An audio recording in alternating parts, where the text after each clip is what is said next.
My name's Adrian Hope-Bailie. I'm a co-founder at Fynbos. We're not going to talk too much about Fynbos. I'm not going to talk very much at all unless you guys are keen to chat. I wanted to give you an update on what's happening in the Interledger world. I think it's been about 4 years since I spoke at this conference about the early days of Interledger.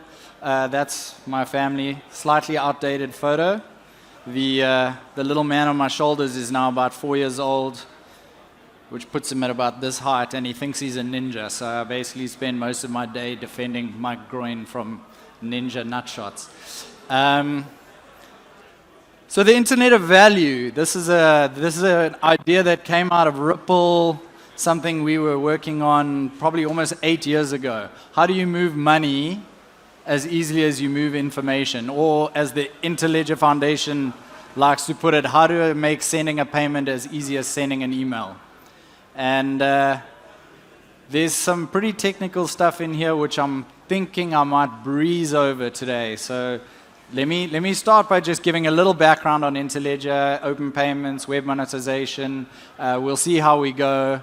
It's pretty dispersed and difficult place to get into anything too technical. So Interledger is, as I say, a project's about 8 years old. The idea was, how do we move money the same as information?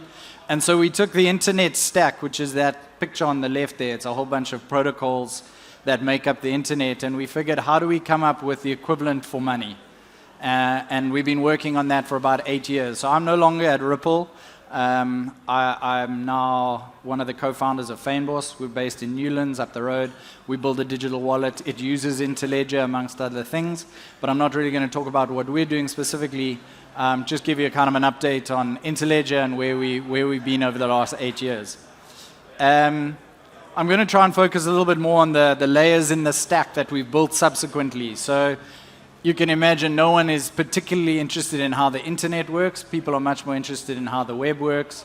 I'm sure most of you care about Web 3 and the next web and how that's going to work.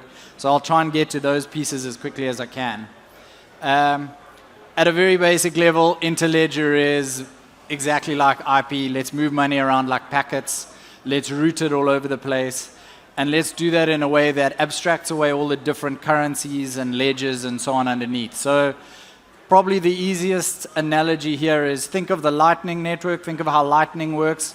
There's actually some concepts in Interledger and Lightning that are common, except imagine that not tied to just Bitcoin.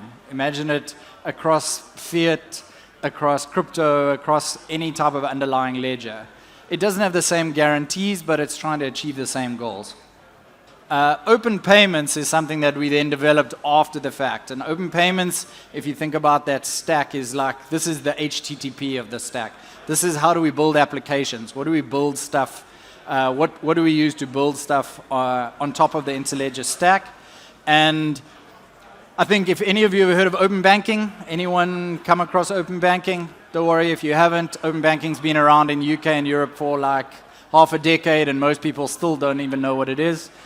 The crux of open banking is your bank provides APIs for people to connect into to access your account on your behalf. So they can build cool applications, they can build personal financial management tools, they can build programmable money, you can automate payments from your account, those kinds of things.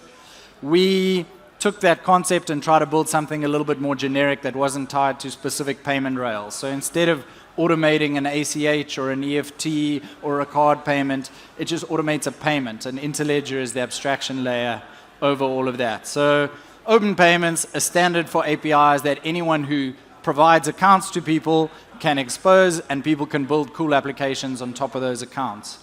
I'm very tempted to skim over the technical details about how it works, but at its most basic, you have the ability to call the APIs, create payments, create incoming and outgoing payments, but then you also obviously need to manage access. And we use a thing called grants there, so you can request a grant, and a grant allows you to do whatever the owner of the account has decided. I assume most of you here have logged into a service online using Google or Twitter or some third-party service. So you're kind of familiar with the idea of delegated authority. You want to use a service, you log in with Twitter, you get bounced over to Twitter, you log into Twitter or X, you give permission for them to share your email address with the other service, and you go back and you use that service. Same concept, you get a grant, you go back to the other service, they're now allowed to maybe read your bank account, your last 30 days transactions, or initiate a payment for up to $1 or whatever the case may be. So that's the basic framework that Open Payments gives you. It allows you to build applications on top of accounts. It allows third parties to build cool things without having to be banks or be account providers. And an example would be like an e-commerce scenario. I'm an e-commerce store. I want to offer payouts using Interledger. I don't want to be a bank. I have an account at PayPath. Somebody from Fynbos is shopping on my store. I create an incoming payment using APIs at my bank. Then I share that with the user. And it's kind of like a payment link, but imagine it's shared through APIs instead of being shared over the browser. And I ask for a grant to be able to push the money out. And the user consents to that. So the user, my shop, takes them to a screen. They say, look, Adrian's shoe shop wants to debit your account for $52. Are you okay with that? The user says yes. This sounds a lot like 3D Secure. Everybody's paid with a card and been through a 3D Secure flow. Same thing, except instead of a pull payment, this is actually giving the third party permission to push the funds out of your account. Imagine 3D Secure on top of an EFT or a PayShap. That's kind of the vibe we're going for. And so finally the payment gets sent. So that's how Open Payment works. All of that is building up to the project that Alex asked me specifically to talk about, which is web monetization. So web monetization is a really interesting project. It's a browser standard, so it's an API in the browser that websites can use. We've been working on it at W3C and with browser vendors for going on about 4 years. We're in the process of implementing it in Chrome and Firefox, Chrome and WebKit, Chromium and WebKit, so that you'll get it natively in the browser. Today you can download an extension to test out how it would work. The extension basically polyfills it. The gist of web monetization is, if you have an Open Payments enabled account, you have what's called a payment pointer. So it's just a URL that points to the APIs of your account. You put it onto your website. Anyone who visits your website can immediately start sending money to you through that API. And that way you can receive streaming payments into your account when someone visits your site. And you can imagine how that can evolve into payments for content, payments for streaming video, alternative to advertising revenue. That's the motivation for web monetization, is how do we monetize content on the web without depending on ad revenue. That's a small code snippet that shows you how it works. As a website, super easy. You get your payment pointer or your wallet address from whoever your wallet is. You bang it into your website and that's it. You watch the money come rolling in. What you'll discover as a website owner or as any business owner is that building it is easy, making them come and use it is harder. So you've got to obviously get some users to visit your site before you start earning any money.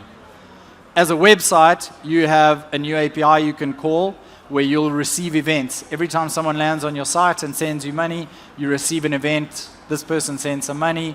You can call out to your wallet, verify how much money you received, and decide what to do. You can hide the ads, give them a virtual confetti burst, whatever you like. We've seen some really interesting experiments in this space, and I'll chat a bit about experimentation in a second. But the question then is, where does web monetization fit in this whole application stack? You have to really push the button hard. So it's kind of right on the top. It's an example of what you can build on top of these APIs. Once you have Open Payments, you can build anything. I'm going to tie this all back to crypto in a second, but I just want to point out the important part, as I'm sure all of you have probably appreciated, is that nobody really cares how it works under the hood. For most end users. They just want to know, does it work, and how easily can I make it work? So I really appreciated the talk earlier about the crypto payments and the focus on making that easier. And I think that's part of the key. So a lot of this is not product. This is standards work. This is stuff we're doing through organizations like IETF and W3C. It's not particularly interesting to end consumers. If you're a builder in the crypto space, if you're building products and you're interested in incorporating these standards or creating something interoperable, it's definitely worth exploring. If you want to play around with any of this, there is a test net. There's a product called Rafiki, which we built a few years ago. It's kind of a demo wallet. And Rafiki.money has a complete working ecosystem where you can get an account, create some fake money, send some payments around. You can even connect your own implementation to Rafiki and test out money moving back and forward. So it's really fun ecosystem to play in and to do some experimentation in. Try programmable money without needing to get right into layer 1 or layer 2 blockchain stuff. It's an abstraction over the whole lot, and in our view is the way that we make all of these pieces interoperable. Most excitingly, I think, is if you are interested in playing with web monetization, interested in playing with Interledger, get hold of the ILF, get hold of the foundation. They are sitting on a significant grant fund, which started a few years ago, and are giving out grants to people who are experimenting with the technology and are building in the space. So I would definitely encourage you to check out the Interledger website, interledger.org. If anyone's interested in chatting to me about Fynbos, welcome to grab me afterwards or check out our site.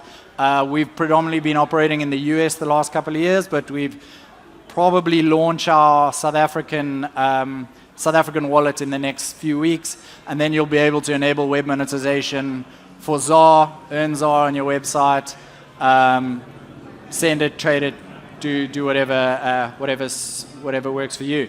And that's me. Pretty short and sweet. Didn't want to get too deep in the technicals, but very happy to answer any questions if there are any. Let's hear it once again. Thank you very much, sir. Thanks, man. Fynbos has never sounded that good. Awesome.